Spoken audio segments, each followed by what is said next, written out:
নমস্কার,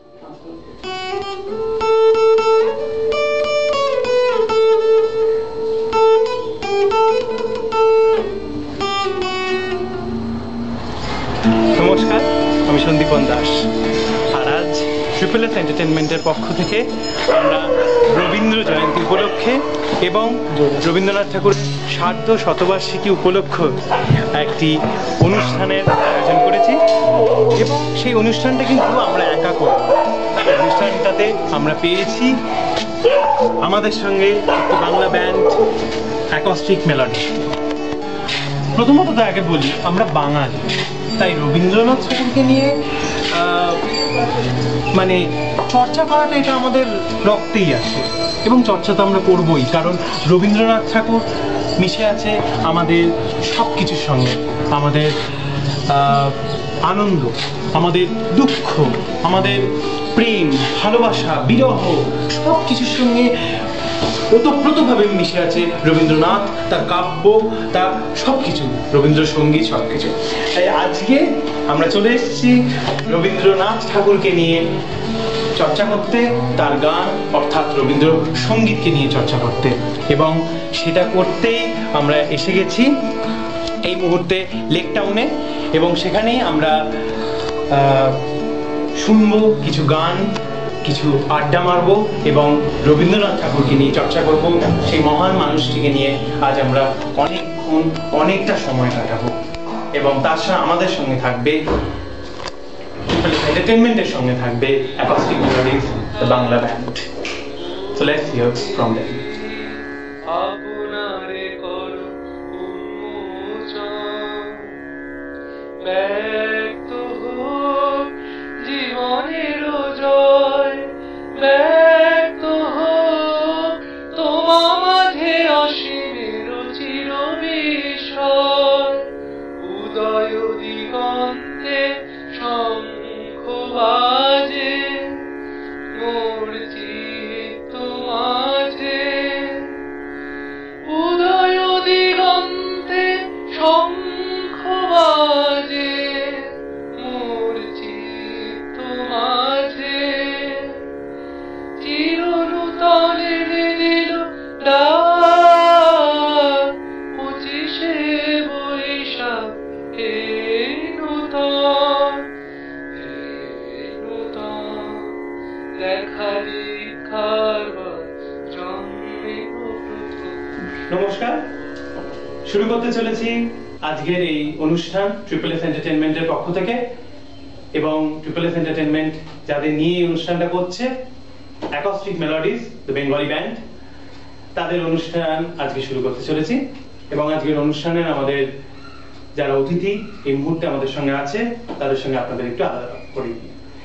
আমার সঙ্গে এই মুহূর্তে আছেন লিড গিটারিস্ট অভিক সাহা, নমস্কার। কিবোর্ডিস্ট শুভদীপ প্রামাণিক, ভোকালিস্ট সত্যম দেব রয়, নমস্কার। রিদম গিটারিস্ট সারথী চ্যাটার্জি, রিদম গিটারিস্ট আরেকজন মনতোষ নন্দী, নমস্কার। এবং ড্রামার অভিষেক দাস। তো আজকে 25শে বৈশাখ এবং রবীন্দ্রনাথ ঠাকুরের 150 বছর উপলক্ষে এই অনুষ্ঠান ট্রিপল এস এন্টারটেনমেন্টের পক্ষ থেকে। এবং সেই অনুষ্ঠানে ওরা যেটা বিশেষত্ব, যেটা ওদের আজকে, যেহেতু ওদের ব্যান্ডের নাম অ্যাকস্টিক মেলোডিজ, তো অ্যাকস্টিক গিটারে ওরা রবীন্দ্রসঙ্গীতটাকে পরিবেশন করবে। তো প্রোগ্রামটা শুরু করার আগে তোমাদের একটা কোয়েশ্চেন আমি জিজ্ঞেস করতে চাই, খুব ইচ্ছে হচ্ছে জিজ্ঞেস করতে। সেটা হলো, তোমরা তো ছোটবেলা থেকে রবীন্দ্রসঙ্গীত নিয়ে চর্চা করেছো, রবীন্দ্রসঙ্গীত শুনেছো, তারপরে রবীন্দ্রনাথ ঠাকুরের সম্পর্কে রচনা লিখেছো, তারপরে ইতিহাসে রবীন্দ্রনাথকে মানে পড়েছো, ইতিহাসের পাতায় যে কোনো জায়গায় তোমরা রবীন্দ্রনাথকে পেয়েছো। তো এই যে আজকে বিকল্প সুরে তোমরা রবীন্দ্রসঙ্গীতটাকে পরিবেশন করবে, আমরা রবীন্দ্রসঙ্গীত কিভাবে শুনে এসেছি, হারমোনিয়াম, তবলা, সেতার, তানপুরা, এইসব। কিন্তু আজকে একটা বিকল্প সুরে তোমরা রবীন্দ্রসঙ্গীতটাকে পরিবেশন করবে। তো তাতে কি তোমাদের মনে হয় না যে তোমরা কোনোভাবে হলেও রবীন্দ্রনাথ ঠাকুর বা রবীন্দ্রসঙ্গীত, তার যে এই সৃষ্টি, তার এই সৃষ্টিকলাকে তোমরা কোনোভাবে বিকৃত করছো বা অসম্মান করছো? আচ্ছা, এই ব্যাপারে আমি একটা কথা বলি। সেটা হচ্ছে, এই কথাগুলো যারা বলে, যেসব জ্ঞানীগুণী বিদ্বজ্জনেরা বলে, তাদের প্রতি আমি অশেষ শ্রদ্ধা নিয়েই আমি কথাগুলো বলছি। কথাগুলো বলার সময় এটুকু বলি যে যারা এই কথাগুলো বলছেন আর কি, যেসব বিজ্ঞজনেরা, শ্রদ্ধাশীল লোকেরা, তো তারা যে রবীন্দ্রসঙ্গীত শুনে এসছেন, সেই রবীন্দ্রসঙ্গীতের চেনা সুর থেকে যদি আমরা একটু অচেনা সুরে যদি রবীন্দ্রসঙ্গীতটাকে করি, তাতে প্রবলেমটা কোথায় আছে? আচ্ছা, আমার কাছে তাদের কাছে একটা প্রশ্ন হচ্ছে, তেনারা যখন নিজ মনে যখন সুরেলা গুনগুন করে রবীন্দ্রসঙ্গীতগুলোকে গান, তো সেই রবীন্দ্রসঙ্গীত কি খুব সুরেলা হয়? তার মানে কি তুমি মনে করো যে এই যে আমরা যে রাবীন্দ্রিক শান্তিনিকেতনের যে রবীন্দ্রসঙ্গীত, রাবীন্দ্রিক সঙ্গীত, রবীন্দ্রসঙ্গীত যেটা, সেটা কি সুরেলা ছিল না? এতদিন মানুষ সুরেলা রবীন্দ্রসঙ্গীত শোনে? হ্যাঁ, আমি তো একবারও তো বলছি না, আমি তাদের প্রতি সম্পূর্ণ শ্রদ্ধা রেখে আমি বলছি প্রথম কথার থেকে, যে আমি তাদের প্রতি সম্পূর্ণ শ্রদ্ধা রেখে আমি কথাটা বলছি যে তাদের গানগুলো তো সম্পূর্ণ সুরেলা রয়েছে। আমরা একটা জাস্ট চেনা সুর থেকে একটা অচেনা সুরে রবীন্দ্রসঙ্গীতটাকে পরিবেশন করছি, একটা প্রচেষ্টা আর কি, মানে সাধারণ মানুষের কাছে আরো কাছে নিয়ে যাওয়া। হ্যাঁ, অবশ্যই। এবার তার থেকে এবার আমার কাছে সেটা হচ্ছে কথা, যে তারা যখন মনে মনে গুনগুন করে গানগুলোকে গাইছেন, সেগুলি কি খুব একটা সুরেলা হচ্ছে? তার মানে কি তারা রবীন্দ্রসঙ্গীতটাকে বিকৃত করছে? আমরা একই কথা তাহলে তাদেরকেও বলতে পারি, কিন্তু সেটা কিন্তু তারা করছেন না। কিন্তু রবীন্দ্রনাথ তো একটা স্বরলিপি লিখেই গেছেন। হ্যাঁ, রবীন্দ্রনাথ কিছু গানের সুর দিয়ে গেছেন, তারপরও সেই গানের ওপর মানে সেই গানের মানে সুরটাকে বিকল্প সুরে আনা হচ্ছে, তো সেটা থেকে তোমরা কি বলছো? হ্যাঁ, সেই চেনা সুর থেকে আমরা একটা বিকল্প সুরে করছি, এবং এর জন্য এই নয় যে আমরা বিকল্প সুর বলতে মানে স্বরলিপি যেটা আছে সেটা তো চেঞ্জ হচ্ছে না, সেটা তোমরা সেটার উপরে মানে হয়তো কোনটা হয়তো রিদিম পোরশনটা হয়তো একটু আলাদা হয়ে গেল, বা কোনটা জায়গা হয়তো পজ ছিল না, সেটা হয়তো পজ দিয়ে দিলাম, আমরা একটু থেমে গেলাম, থেমে আমরা একটু আলাদা মানে একটু নতুন, বা হয়তো কোনটা রবীন্দ্রসঙ্গীত হয়তো মাঝখান থেকে আমরা হয়তো শুরু করলাম, এবং সম্পূর্ণ সেগুলো হচ্ছে অ্যাকোস্টিক গিটারে আমাদের পরিবেশনগুলো করা হচ্ছে। আচ্ছা, এরপরে হচ্ছে মানে যে রসের যোগান এতদিন ছিল তার উপর তোমরা আরো কিছু রস দেওয়ার চেষ্টা করছি। সবকিছুই নতুন হয়ে গেল, মিউজিকে তো কোনো ভাষা নেই, ভাষা নেই, লিমিট নেই, হ্যাঁ, এবং এই জিনিসটা কেউ কোনোদিন শেষ করে যেতে পারে না, এটাই হচ্ছে কথা। খুব সুন্দর কথা ওদের।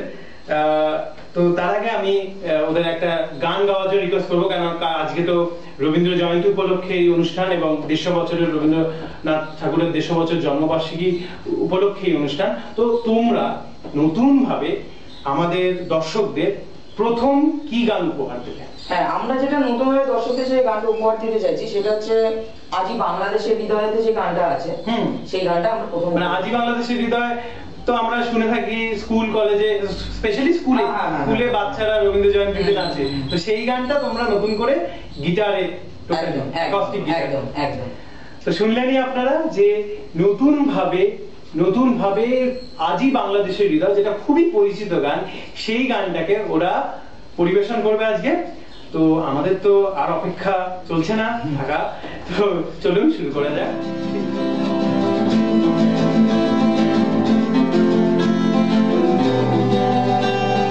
বাংলাদেশের হৃদয় হতে কখন আপনি এই অপরূপ রূপে বাহির হলে চলো, ও গো মা তোমায় দেখে দেখে রাখি না দুয়ার আজকে খুলে গেছে সোনার মন্দিরে, ও মা বাংলাদেশের হৃদয় হতে কখন আপনি তুমি এই অপরূপ রূপে বাহির হলে চলো, ও গো মা তোমায় দেখে দেখে রাখি না খুলে গেছে সোনার মন্দিরে, তার মধ্যে তোর খড়গ চলে বা হাতে তোর সংখ্যা হরণ, তার মধ্যে তোর খড়গ চলে বা হাতে তোর সংখ্যা হরণ, নয়নের সিংহের জলাটে আগুন বড়, মা তোমার কি মূর্তি আনিতে, আর দুবার আজি খুলে গেছে সোনার মন্দিরে, মা বাংলাদেশের হৃদয় হতে কখন আপনি তুমি এই অপরূপ রূপে বাহির হলে চলো, ও মা তোমায় দেখে দেখে রাখি না আর দুবার আজি খুলে গেছে সোনার মন্দিরে, ও মা।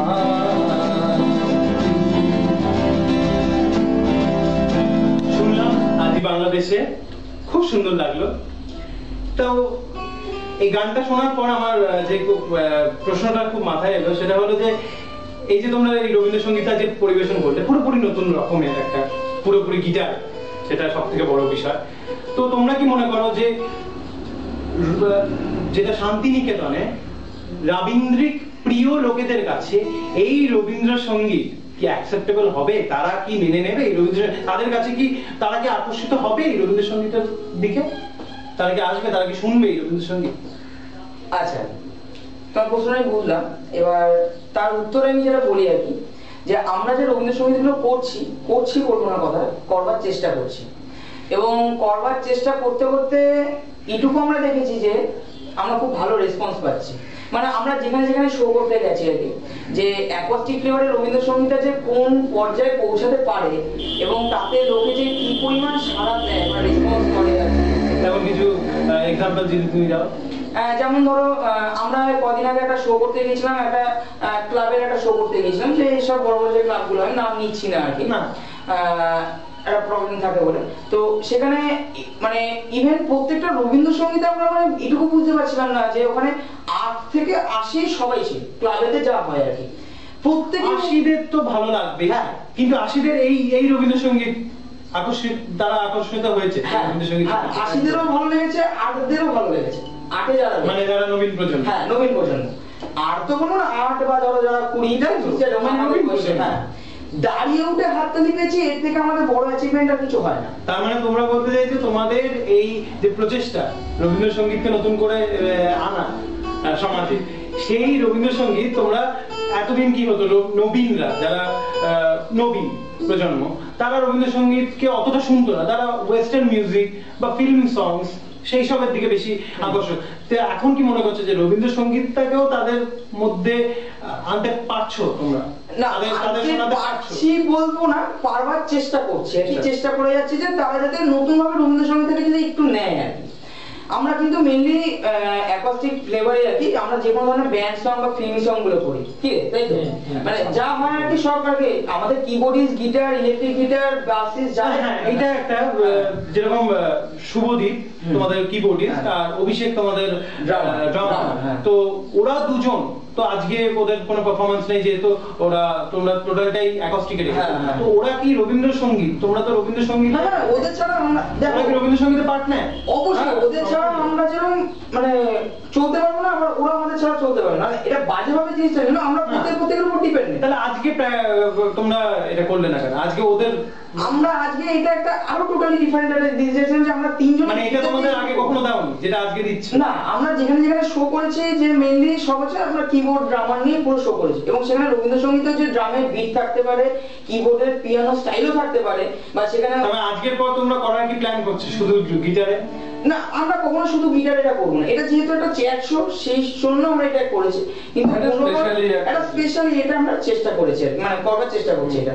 কিন্তু যখনই আমরা কোনো জায়গায় শো করতে যাবো বা কিছু করতে যাবো, সেখানে তো আমরা ওদের ছাড়া করতে পারবো না, এটা তো সম্ভব না, কারণ আমাদের সেখানে একটু বিট লাগবে, বা সেই বিট ছাড়া আমরা এগুলো করতে পারবো না। হ্যাঁ, রবীন্দ্রসঙ্গীত আমরা কিন্তু খালি গলাতেও করি, সেগুলো খুব হার্ডলি দুটো একটা, মানে ধরো যেমন লাবণ্যে পূর্ণ প্রাণ বা ধরো বৃহস্পতিন, এই গানগুলো আমরা তখন ওদের কিবোর্ড আর ড্রামার তখন রেখে, সেগুলো কি আজকে পাবো? অবশ্যই অবশ্যই তাহলে সেসব গান আজকে পাবো। যাই হোক, খুব ভালো লাগছে কথা, এবং আড্ডা খুবই জমে উঠেছে, বুঝতেই পারছি। আড্ডা বলতে বলতে কখন যে সময় শেষ হয়ে যাচ্ছে সেটাই বোঝা যাচ্ছে না। যাই হোক, এরপরে তোমরা কি গান আমাদের শোনাবে আমাদের দর্শকদের? এরপরে আমরা যেটা প্রাণ চায় চক্ষু না চায়, প্রাণ চায় চক্ষু না চায়, তাই এখানে কেউ লজ্জা পাচ্ছে কি? তো আছে যারা লজ্জা পাচ্ছে, এই গানটা তো লজ্জা পাওয়ার গান। যাই হোক, শুনতে থাকি প্রাণ চায় চক্ষু না চায়, শুনতে থাকি।